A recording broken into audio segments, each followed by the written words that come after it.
অনেকদিন পর নিজেকে নিয়ে কিছু কথা লিখলাম। ধ্বংসের দিকে তাকিয়ে মুচকি হাসি দেওয়া অদ্ভুত মানুষ আমি।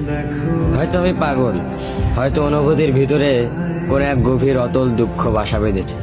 তবুও নিজেকে জোর করে হাসাতে শিখে গেছি।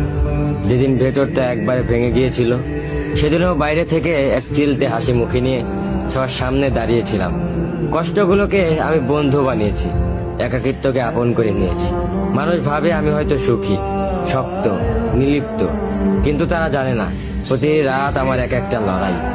নিজেকে নিজেই বুঝিয়ে রাখি তুই ভালো আছিস, অথচ আমি জানি আমি ভালো নেই। ভেঙে যাচ্ছি প্রতিদিন একটু একটু করে, আর এই ধ্বংস হওয়াটাকে যেন ভালোবেসে ফেলেছি।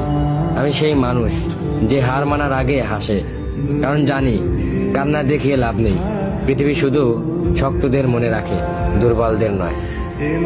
তাই আমি অদ্ভুত, আমি অনুভূতির আগুনে পুড়ে যাওয়া নীরব যোদ্ধা। আমার জীবন কোনো সুখের গল্প নয়, এটা নিঃশব্দ বিপ্লব, যেখানে হাসির আড়ালে লুকানো থাকে হাজারো না বলা কথা, ভাঙা স্বপ্ন, হারিয়ে যাওয়া আমি।